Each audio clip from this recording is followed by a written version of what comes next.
Geek out!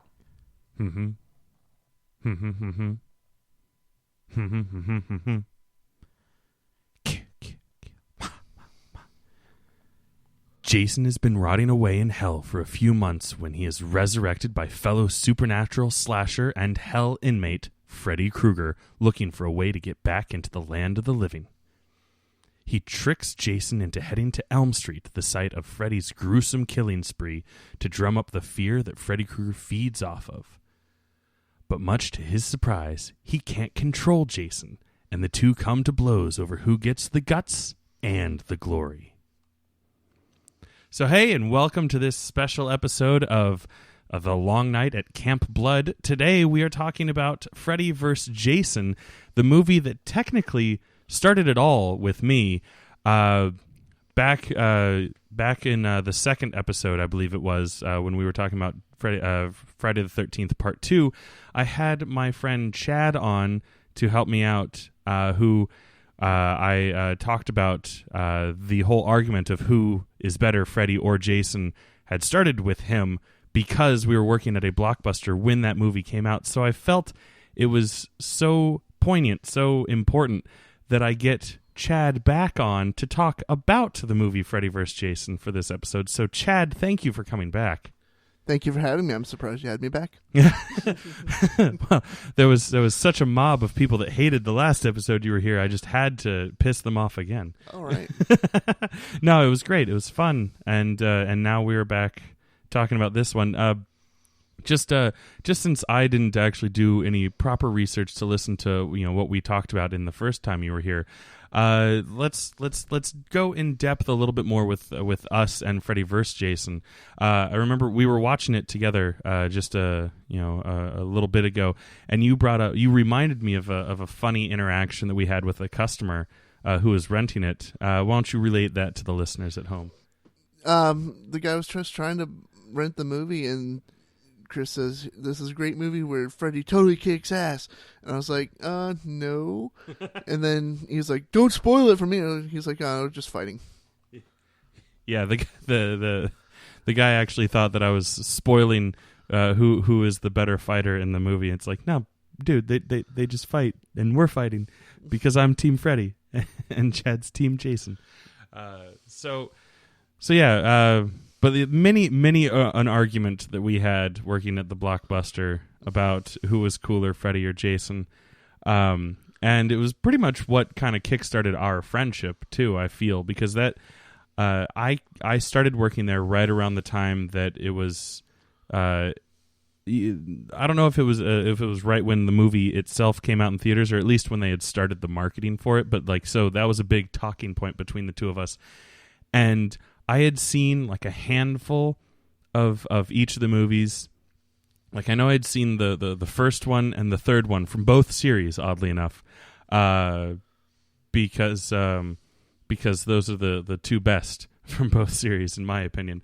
And then I had also seen Jason Goes to Hell because that was the first Friday the 13th movie I had ever seen. But this was the first one that I had seen in theaters, I believe. Yeah, that or Jason X. Now I'm forgetting, but but this one for sure because I was 18 when it came out. So let's go over some of the production notes here. So this one was released on August 15th, not 13th, but 15th of 2003, just over 2 years after the release of Jason X. It's got a runtime of 97 minutes, which is 5 minutes longer than Jason X. And this one was written by Damian Shannon and Mark Swift, who were part of the team of guys that wrote Shark's Tale, and also are the two guys that wrote the brand new Baywatch movie, the Friday the 13th remake, and also the upcoming movie Genies, which is apparently a prequel to Aladdin. Disney's Aladdin, more specifically. And then this one is produced by Sean S. Cunningham and Robert Shea, although I hear that Sean S. Cunningham actually left the production before it was finished. But I don't know how how factual that is. I just kind of read it on a quick thing, and I was like, huh, that's interesting.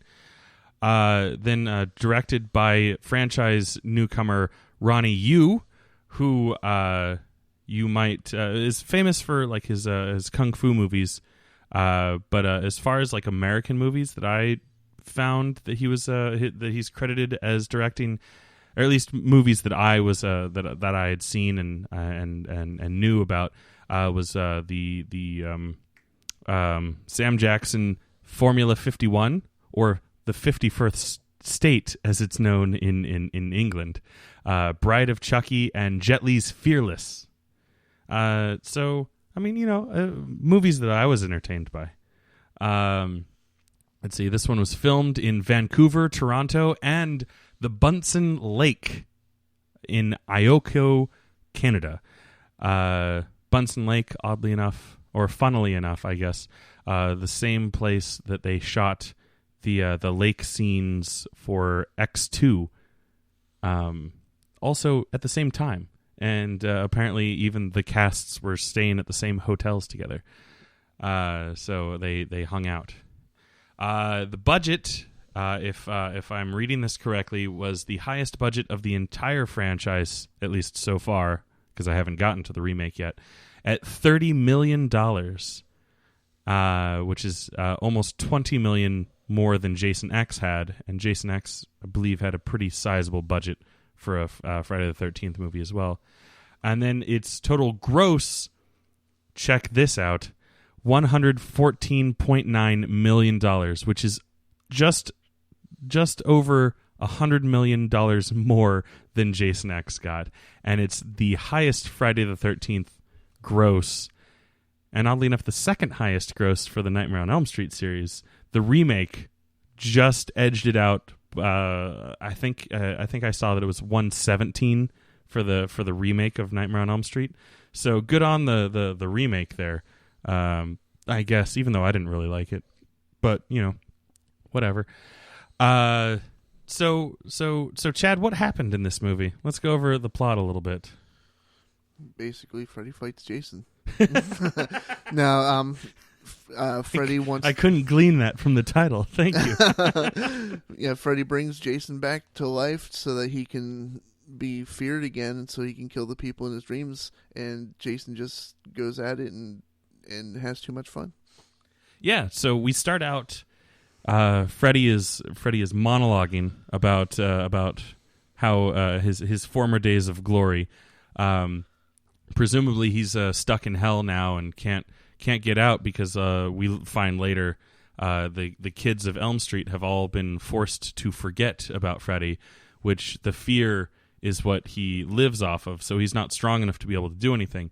But apparently he is strong enough to resurrect Jason from the grave. And he finds Jason also in hell and is like, hey, buddy, let me pretend to be your mom and tell you to go to Elm Street to kill some kids there like you used to do in Crystal Lake.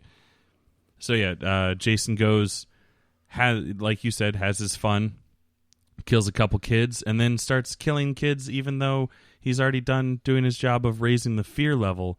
And Freddy's like, whoa, I only wanted you to kill a couple people, not everyone. Now I'm going to start killing you, and we get a rave scene, which is always fun, always good for multiple kills in one sitting. We get to visit, psychiatric hospitals, which kind of a mainstay of the Nightmare on Elm Street series. I've always touted this as probably one of my favorite movies from both franchises. How does it stack up for you? About the same. I mean, it has emotional value because I've seen it in the theater a couple times. I've watched it with a bunch of people, so yeah, about the same. Yeah, and it's also like just in terms of like cinema, in film terms, like it's probably like one of the best written and directed and just in terms of like just a good movie. It's probably one of the best done of the franchise. Like the going through this podcast, I realized, oh hey, some of the earlier ones have a really nice like art house quality to them. Like there were still people that knew what they were doing when they were making the films. But like this one, just in terms of overall scope and kind of like in terms of like, stack it up against a summer blockbuster, like it's just a well-made movie. And, like it's not just, gore porn or whatever you want to call it. Although I will say as much as high school me loved it, it is just inundated with like nu metal, like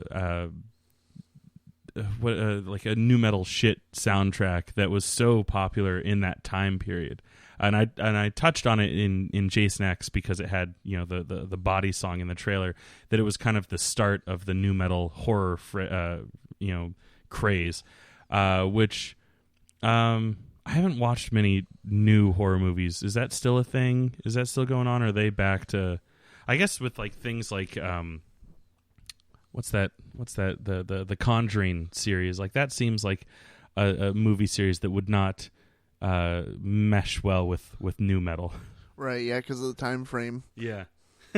Can you just imagine like like what is it, like early 1900s, mid something like that, about that? Yeah. And just like, let the bodies hit the floor. By the way, I don't know how many people who listen to this also listen to How Did This Get Made, but like I had a wonderful little happenstance of linkage, because I did Jason X right around the same time that they also did Jason X, and I was like, yes, if only I was big enough of a name to cross promote with them. But I clearly they were doing it in from their vein of like, they just pop in a movie and they talk about it without like really delving too far into the stuff, whereas I'm going through piece by piece, looking at every movie, doing copious amounts of research. They kind of haphazard, it's all anecdotal for them, which is great. It's very entertaining, but it was really weird coming right off of me doing all of this research and having seen all of the movies, in rapid succession leading up to it, and like just hearing them talk about like, why can Jason regenerate? Why doesn't he need to breathe? And I'm like, oh, God damn it. Come on. In part 7, when he did this and that. So, but no, it's a good listen. Check it out. Yay, free advertising for them. That works. Because they need it. But it was a cute little, lining up that really worked out. So yeah. We get a cool dream sequence, Jason, which for the first time ever, he's afraid of water, which that's fine. It worked for the story. It wasn't until doing this show that ever bothered me, because now like I'm like, but he's in water all the time in the previous movies. Well, it might have been a subconscious thing because he digs deep into it, so maybe it's just True. because he's being attacked while he's at the water. Maybe that's what did it. Yeah, it's the first person that's actually been a sizable foe to him, and also it's inside his dream. Maybe subconsciously he is terrified of water, but like his lust for killing camp counselors supersedes that, so it doesn't slow him down in the real world. But in the dream world, look at us fucking psychoanalyzing Jason Voorhees. Maybe I should have been a psychology major. There you go. Just for serial killers. Yep. Supernatural serial killer extraordinaire. But that was one of the reasons why I wanted to do this podcast. I wanted to really sit down and talk about these things, and almost, kind of have a quote unquote intellectual discussion about things. So then it all climaxes in the real world because Laurie is able to pull Freddy out of her dream, like they've done multiple times in the Freddy movies. And while they're in Crystal Lake, they have a big old brawl with compressed air cannons and a flaming dock, which apparently doesn't scare Freddy, even though by logic fire should terrify Freddy just as much as water terrifies Jason. But very cool. The fight scene at the end is so badass because it's pretty much exactly what you would want out of the two of them fighting. At one point, they both get each other's weapon. Freddy is flailing on Jason with the machete, and Jason's death blow is done with the entire right arm of Freddy with the knife glove. It's bad. Like I've now watched it twice in as many days, just leading up to this, and I was like, man, this fucking fight scene is badass. Do you agree? Yes, definitely. Okay. Didn't even have to think about that one. Yeah, right. Yeah. So let's talk about some of the development of this movie. So technically, it had been in development since 1987, but more realistically, it's been in development ever since the first Nightmare on Elm Street movie came out in 1984, because Jason had already been out since 1979, and then as soon as Nightmare on Elm Street came out, people were like, "What if they fought?" So thankfully, what was it, in the early 90s, when New Line Cinema acquired the rights for Jason, is when they started realistically being able to start putting this together. Granted, it still took them about 10 years to do it, but finally New Line came to terms, settled on a crew and a story for the iconic battle between the two titans of the genre. Unfortunately, while doing the research for this, the bulk of the production summaries that I came across focused heavily on the controversy of Kane Hodder not being recast as Jason, and which was weird because early on in the pre-production he got a script as if they were planning on casting him, but director Mr. Yu, Ronnie Yu, wanted someone that was a little bit taller, a little bit more imposing, and also didn't like the ruthless aggression, if I may quote John Cena, of Kane Hodder's Jason. He wanted someone that was a little bit slower and more deliberate, and less aggressive for some reason. So they went with this guy, Ken Kersinger, who had been considered for Jason. If you guys remember back in my Jason Takes Manhattan episode, he had actually been considered to replace Kane Hodder, but then they were like, oh, but we like Kane Hodder so much, let's bring him back for a second time.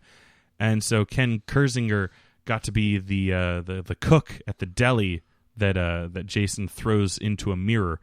But so they hired him back, one, because he was a local to where they were shooting, and two, because he was 6'5", as opposed to Kane Hodder's 6'2", to square up against Robert Englund's 5'9". Now, while we were watching it together, Chad, I was like, I don't know, man, the handful of inches doesn't seem to be worth it, because for me, Kane Hodder, part of the reason why he was such a good Jason for me was because he was a big guy. He wasn't just, it's one thing to be tall. I know plenty of tall people, but I'm a big guy. We're, Kane Hodder and I are tall and stocky. Granted, Kane Hodder not as tall as I am, but he's built. He's, this Ken Kersinger has more of an athletic build. So yeah, cool, he's tall, but you can fucking put Kane Hodder on an apple box for when he's standing next to Robert Englund, or put Robert Englund in a ditch to make him look shorter. But this Kersinger, he for me, too narrow of a build. Once it was pointed out, before I knew, it didn't bother me too much. But when I found out that it wasn't Kane Hodder in those movies, because I had seen this movie a handful of times before paying attention to stuff like that, it started to bother me. I was like, this is not worth not having the best Jason in the best Jason movie. Rabble. Exactly. What are your thoughts on that? Yeah, I mean, jokingly, it was when those health pads started, so maybe that was it. Yeah. But Jason is on a carbless diet. Yeah, Atkins. But seriously, I mean, if you look at Fred Gwynn from the Munsters, they put him in shoe lifts. Yeah. And they made him look really, really tall, and he wasn't that tall, so they could have done that with with him and Easy. just made it look like, hey, look how taller he is from Freddy, and you wouldn't really notice the difference. Talk to Tom Cruise. Exactly. Tom Cruise is like 5'0", but he, is as tall as Gwyneth Paltrow is in that movie that they were in together. Were they in a movie together, or am I thinking of someone else? I can't remember. I don't like Tom Cruise that much. That's fair. He's short. So one of the other big issues that I kept coming across was something that I had already known about because I am in love with Catherine Isabelle, the woman who plays Gib in the movie, right? So she is well known in the industry, if I may, for having a no nudity rule in her acting, and accepted the role on the thing that she wasn't going to do a nude scene because in the script, her character has a shower scene. She's like, I'm not getting nude for that. You're not. This movie's not special. It's not Ginger Snaps 2. I'm not saying that she's nude in that. I'm just saying, Ginger Snaps was really good, and you all should watch it if you want to see Catherine Isabelle in a quality movie. Also, what's that? Mary. She's in a movie that came out just a handful of years ago. It's Mary something. It's really good. You should seek that. Basically, watch Catherine Isabelle movies. She's amazing, and she's wonderful. Anyway. Apparently she was repeatedly pressured by you to go nude for her shower scene, and that's fucked up. Ultimately, Isabel won the argument and was allowed to have a body double to do the scene for her. So they kept the scene in, even though they told her that they weren't going to have that shot. I guess it's more of like that shot because she's fine with doing the whole like pulling the curtain over her naughty bits and being like, "What are you doing?" But didn't want to have her girls on display. Finally, she was like, I guess was like, fine, we'll use a body double. And I have a funny story about that. Go for it. I saw it in the theater in New York with my, we used to take a family trip with my friend Brian, and we'd go up. It was Eric. I'm sure you know who that is. Yeah. Brother Eric. Yep. I was talking to the viewers, but yeah, you too. But it was him, my friend Brian, me, my brother, his girlfriend at the time, and my two cousins from Canada. Mm-hmm. Well, I was sitting next to Brian, and all of a sudden, as soon as she gets in the shower, all I hear is, wow. Just out of nowhere, just in the theater, wow. It's like, and to describe Brian, he's like more like I don't want to say pompous, but a more level-headed version of Chandler from Friends. Mm-hmm. So yeah, it's just funny to hear just a random outburst when the whole theater was quiet. That's wonderful. I remember seeing it when I in theaters when I saw the movie, and like by this point I had seen Ginger Snaps because it was available at our Blockbuster. That was so good, by the way. It was. I own 2 copies of it. I have the U.S. version and the Canadian version. Nice. The U.S. version I bought previously viewed at Blockbuster, and then found out that to get it widescreen, you could only get the Canadian import. And I was like, well, I want to see the whole movie. I don't want to just see this squared off version of the movie. Like, that's how obsessed I was with it. I bought an imported version just so I could watch it widescreen. Oh, the fights we had with people about, widescreen. I don't like widescreen. It's like, deal with it. Yeah. Now where are they? They're sitting there with their widescreen TVs with their black bars on the left and right. But so I had already, because I was already such a fan of hers, I had already found out that she had, that she doesn't do nudity. Because that was a thing that was important to me as like an 18-year-old boy. And so then this movie comes out and I see her character has a topless scene, and I was like, I almost had a heart attack in the theater. And then, like, it wasn't until it came out on home video, I got it on DVD and I watched it with commentary, that like Ronnie Yu is talking about this whole exchange that he had with Catherine Isabelle to do for the body double. And I was like, part of me was like, oh, those aren't her boobs, and the other part of me was like, good for her, sticking with her guns, like that weird dichotomy of sexual attraction, but also like not wanting people to be pressured into doing things they don't want to do. There's the Jason's morals again. Exactly. And yet she still dies in the movie. So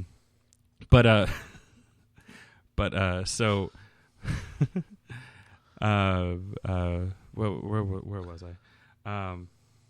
Oh, right. So moving on, Catherine Isabelle is a great actress, and Robert Englund is also on that commentary, and he goes off on how great of an actress she is and how great it was to work with her, and that's really cool. That one of the best in the business is giving her props. It's like when Chris Jericho talks about how great some indie dude is, like Kenny Omega. Topical, because they're gonna fight. So here's a fun fact that I didn't know that literally came across while I was doing the research. Did you know that Tommy Jarvis was originally in the script? Oh, really? Yeah, Corey Feldman and those two other guys that went nowhere. That character was going to come back for a 4th installment in the series, played by none other than Jason fucking Bateman. Huh.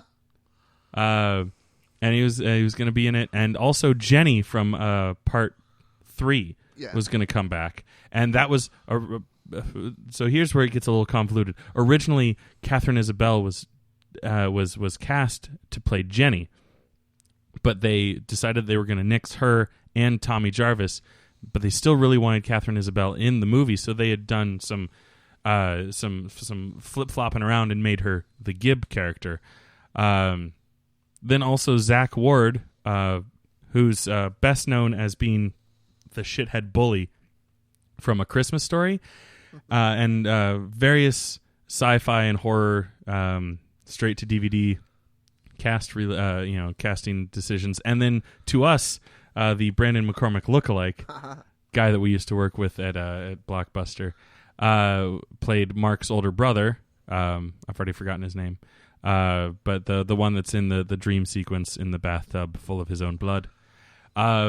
Peep this, Evangeline Lilly, and as of yet unknown Evangeline Lilly, has a cameo as one of the high school students in that hallway scene.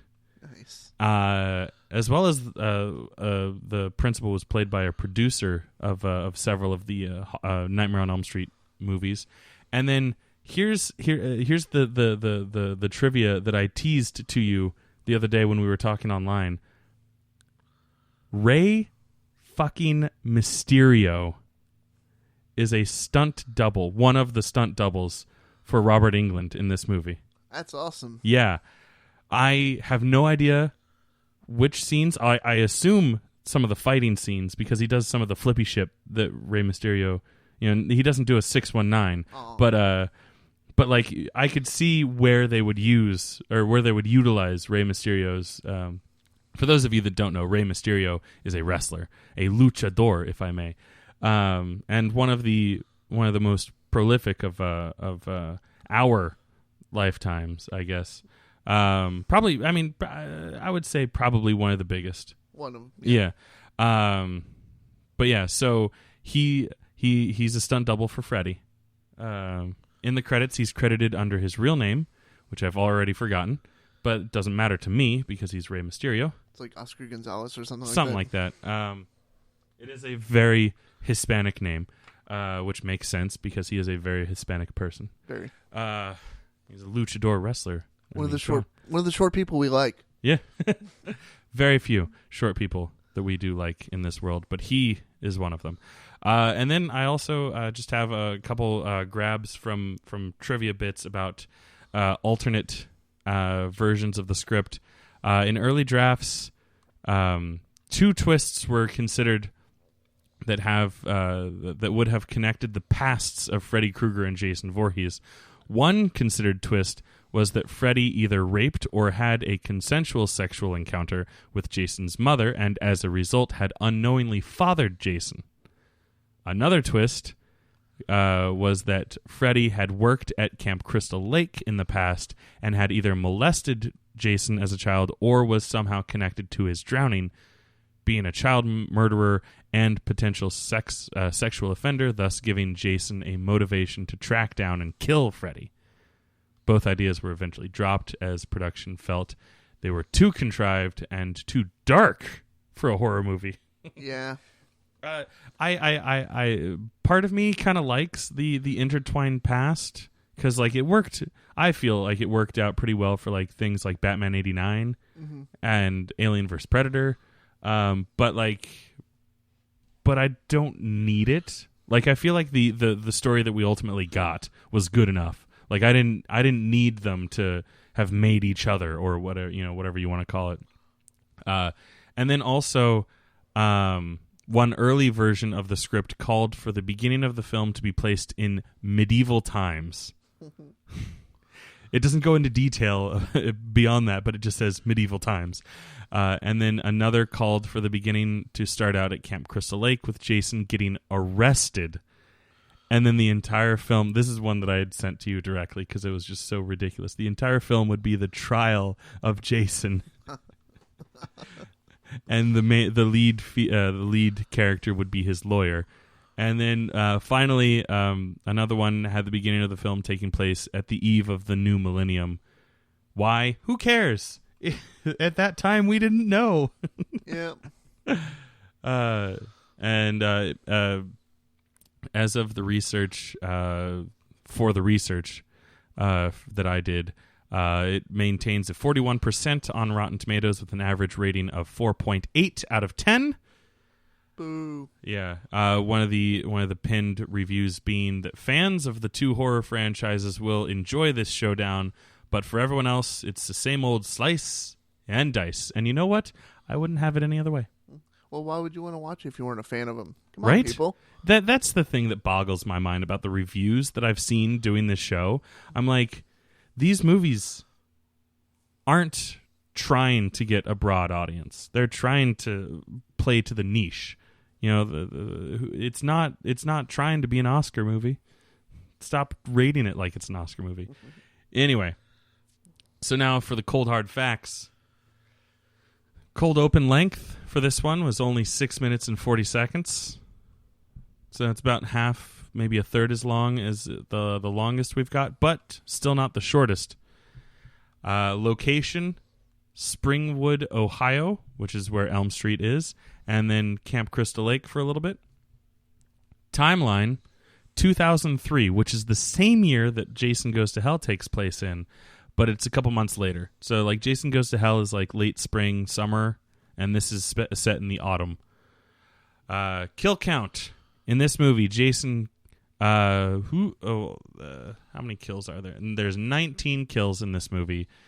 Jason kills 17 of them, which brings Jason's total franchise kill count to 141, or 20,141 if you include Solaris Space Station, which I feel like I am going to count from here on out, just so you know, guys. So 20,141 kills. And then overall in the franchise total at this point, 20,165 deaths. Okay, so hey Chad. What's up? What's your favorite kill? Honestly, I don't want to say that is my favorite kill in the movie. I want to say it's one of my favorite kills in a horror movie of all time. The flaming machete towards the... What's his name? I have it written down. I think it's Shaq. Yeah, Shaq. Yeah, Shaq. Not Shaquille. Oh. Shaq as in like Love Shack. Love Shack. It's a little old place where we can get together. You're what? Tin roof. So Shaq's flame machete through the chest, spitting up blood, is not just your favorite favorite kill of the movie, but favorite kill of all time. All time. I respect that.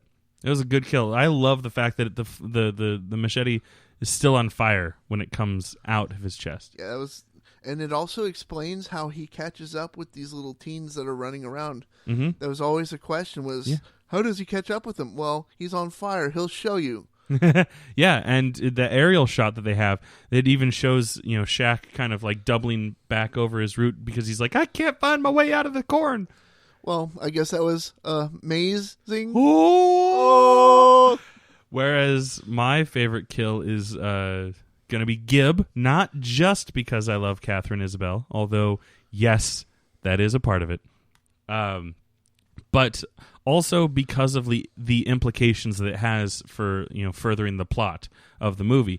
Gib would have been Freddy's first kill of the movie, but Jason steals that away from him. And that is what causes Freddy to be like, you know what, fuck this guy. I need to kill him back because he's stealing my kills. Like, the whole reason why I brought him back was to drum up fear so that I could kill these people. But now he's killing these people at a too alarming of a rate. I need to slow him down, So I loved the further implications of the, for the movie that came along with that kill. And I feel like that's the most deep explanation I've ever given for a favorite kill. Most of them have been like, yeah, he's on a corkscrew and it's spinning down. It's cool. What's your least favorite kill? What's the lamest kill for you? I will say this was a tough one because so many of the kills are cool. I don't know if this counts, but the father, when he's sitting next to him, it's like they just had a fight. Why would he be sitting next to him while he's sleeping? It's like, wouldn't he just be a grumbled old man in his room or something? Yeah, personally, that was always kind of one of the jarring ones. That's one of those moments where you're like, I'm not sure. Did we ever see the dream start? Did we ever see Blake? Blake is the kid's name. Right. Did we ever is that fight? Was that part of the dream? Or did he, fall into the dream when the rustling starts? Why is the father sitting there? What's going on? I can dig that. For me, it was Kia's death. What's her name from Destiny's Child? Because sadly I can't remember her real name. So she's just kind of thrown against a tree. I counted at least 4 times in this movie where people are thrown against trees, walls, or some other object and get up and run away. Even she has been thrown against a wall before. And what's his name? The nerd, Linderman, gets thrown against a wall and stabbed by a shelf thing, and he gets up and walks away. Granted, he dies fairly shortly afterwards, but people are getting thrown against walls left and right. It seemed kind of like a lame way to just kill her off because they were like, oh, we don't want her to be a survivor. She is going to give up. She's not going to work harder and keep on surviving. Oh, God. Yeah.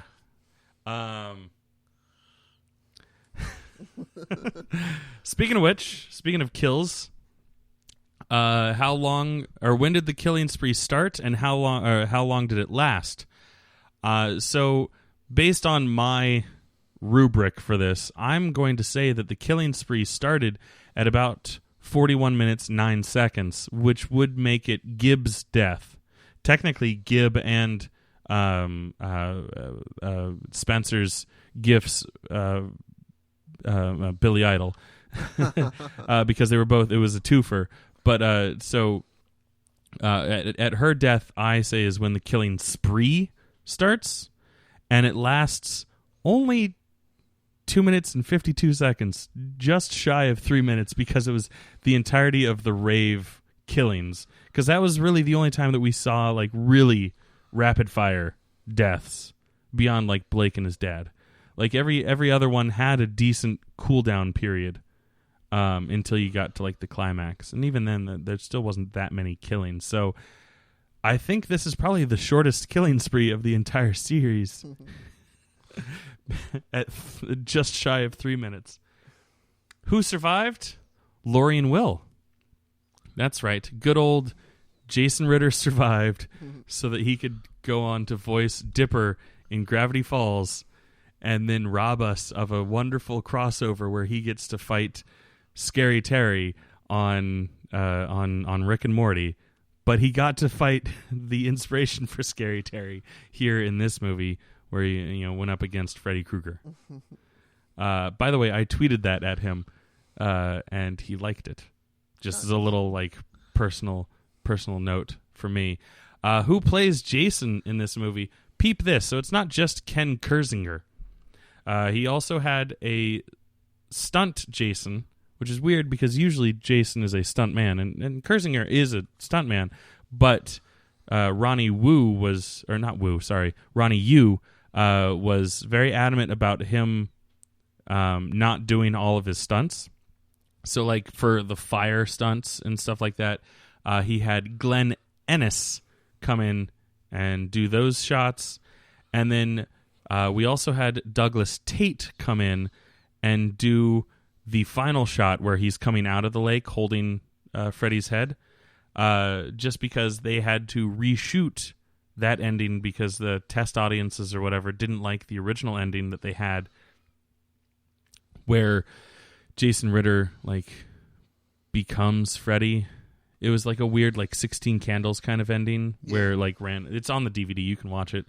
But people didn't like that, so they reshot that in a jiffy, and Douglas Tate was closer to where they were shooting it. And Douglas Tate, for anyone that's curious about random useless trivia, Douglas Tate was actually in the running to be the Jason in this movie, but because they were shooting in Canada and Ken Kersinger was Canadian, lived in Canada and around the parts that they were filming, he got the job because Douglas Tate lives in America, or in the United States, since it's all America. So it was cheaper for production, and also checked off the checkbook, the checkbox of you need this many Canadian actors in your movie. And they're like, haha, our Jason's Canadian. Well, I'm glad they didn't go with the original ending. Yeah, because that was way too like full on Friday the 13th. The way they ended regularly was kind of like a both. Like Jason coming out menacingly and Freddy winking. That was like perfect for both sides. It was. It satisfied everyone, because then you couldn't be like, well, see, Jason won because he's walking, and I'm like, yeah, but Freddy winked, and I feel like we had that exact argument too. We did. Freddy winked, so he's still alive. He's just got to regenerate the rest of his body.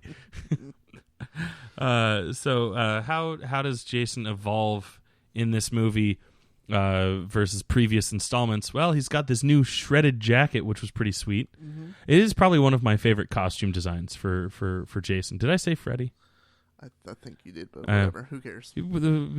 Listeners at home, this is a Friday the 13th podcast, so we're only talking really about Jason.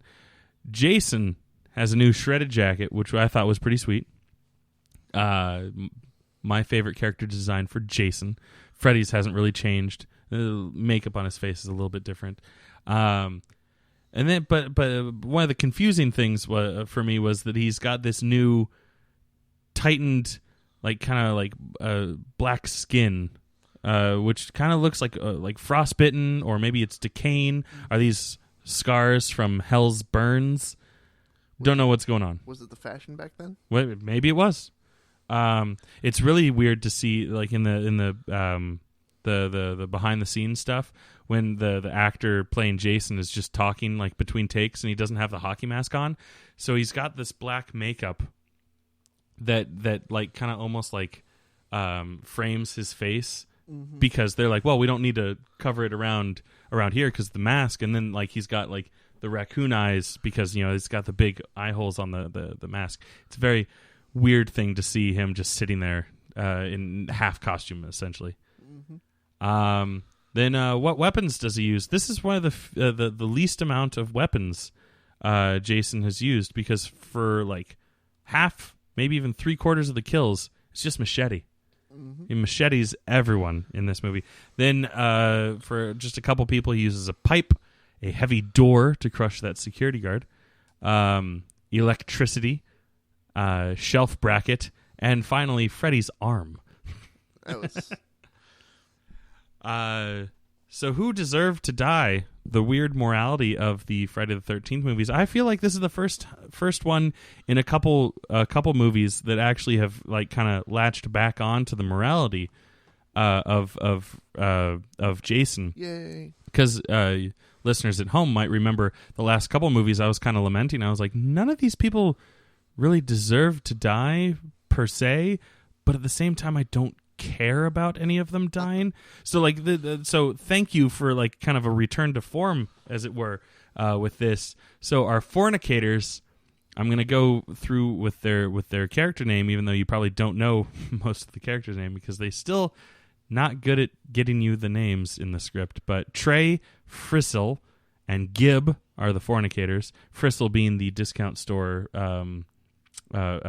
Billy Idol, who tried to rape Gib, so totes deserved to die. Oh, yeah. Assholes, Blake's dad, and Kia, because Kia was kind of a bitch. Yeah. And Blake's dad was a douche. Drug and alcohol users, Blake, blatantly drinking all the time. Shaq's friend. That's his character's name. Yep. Shaq's friend. Shaq, all the ravers, and Freeberg for sure. Freeberg being the discount store Jay for the movie. And then our innocents were Mark, the security guard, Deputy Stubbs, and Linderman. Poor nerd. Aww. Although, watching this movie, I do think I see him puff on a joint while they're in the van heading back up to Crystal Lake. Yes. So, never mind. He deserves to die. He's a drug and alcohol user. And he was forced to drink beer at the rave. How was the killer defeated? An onslaught with his own machete from Freddy, which was pretty damn cool, as I've already said. And then how does Jason come back? Well, he walks out of the lake with Freddy's head in his hand. Fun fact about how he walked out of the lake. So Douglas Tate is a little bit smaller than Kurzinger, so he had to be padded a little bit more to fill out the costume. And that foam pad was very, lightweight and like floated. So he had to be weighed down somehow in order to make it look more natural that he was just walking out of the lake. So what they did was they had him hold on to a rope, essentially, in the same hand that Freddy's head was. So like if you look closely, you can kind of see it, like you can see him like using that for balance and weight. And that's pretty much it. There was one other thing that I wanted to touch on. So we've established that Crystal Lake is somewhere in rural New Jersey. And we know that Springwood is in Ohio. How long, did Jason walk?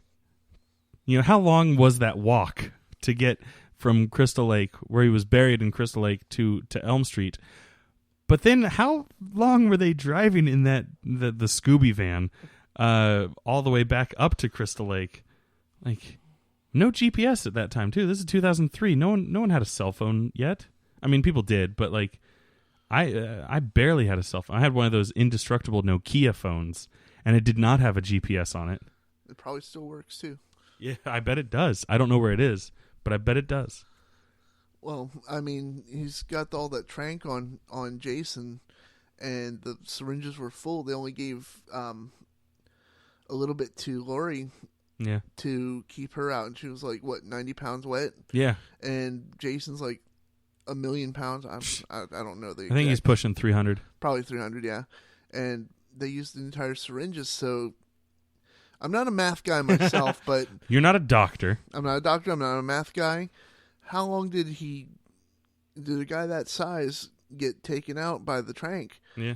Because, I mean, he got the 2 from Freddy, from Dollar Store J, and basically he just kept out for a while, so maybe that was their logic. But, yeah, it's about 8 hours.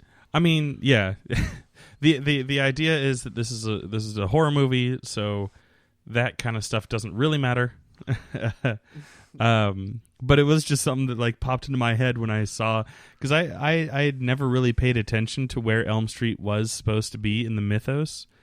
But while I was doing research for this, I saw Springwood, which is in Ohio, and I was like, wait, it takes like almost 5 hours just to get from here, where we are just outside of DC, to Manhattan. And, I mean, granted, I don't know where in Jersey Crystal Lake is supposed to be, but I can only assume that it's about the same, and then tack on another couple hours to be coming from Ohio. There's no real major highways unless they came all the way over here to 95. Like, yeah, so that was just something that was just like, hang on a minute. But yeah, so that's just silly. Anyway, so that's us talking about Freddy vs. Jason. Is there anything you'd like to add, Chad? Not really. I mean, it's just one of the movies I saw in theaters twice and saw it with multiple people through the years, so it's probably my most watched horror movie. Sorry, Eric, with the Carver thing, but yeah, I mean, the Carver is good. Yeah, but I've only had a few people who actually wanted to watch that with me. I don't know. I showered that day, so. But yeah, it's just one of my favorites. That's the problem. You're showering with raw meat, though. Oh, well, nobody told me that. You know? But yeah, I mean, it was. I was like 20 at the time when it came out. It was a dream come true. Freddy versus Jason. Oh yeah. But the thing that makes me mad is that when he winks, I was expecting a sequel. We still haven't gotten a sequel. Where's our sequel? So, the good that you brought it up, because they're ever since they made it, they've been talking about wanting to make a sequel, specifically Freddy vs. Jason vs. Ash of Evil Dead. Unfortunately, Sam Raimi was never able to agree to the terms of said sequel, and now, as much as I love Ash vs. the Evil Dead, the TV show, it does look like it's probably never going to happen, because I never want to see Ash played by anyone other than Bruce Campbell. Right. Much like how I never want to see Freddy played by anyone other than Robert Englund, and he's kind of getting too old for it too. Mm-hmm. And so, but fear not, faithful listener, because Freddy vs. Jason vs. Ash does live on in comic book form. You can get that hopefully at your local comic book shop. I would check it out, try to see if you can. There's actually 2. Last I checked, there was only 2. Who knows? Maybe they brought in a third one as well. The first one's really good. The second one's kind of weird, but it's still worth a read. So peep that. And I would offer to let you borrow it if you haven't read it, but Jake's borrowing it right now. Oh, and I'm not very trustworthy with borrowing. Yeah, typical Jake and typical you. Whoa! Ah! All right, so that's been the long night at Camp Blood. Check us out next summer, and of course by next summer I mean next month, for Friday the 13th, 2009. Ooh. The Michael Bay produced, not directed, produced remake of Friday the 13th. Till then, let's sit around the campfire and sing Kumbaya. This has been another Geek Out production. If you enjoyed what you heard, hey, we've got a special episode every Friday. Of course, there's the usual catching up show every Wednesday. And you get book club episodes just about every Tuesday these days. Thanks for listening.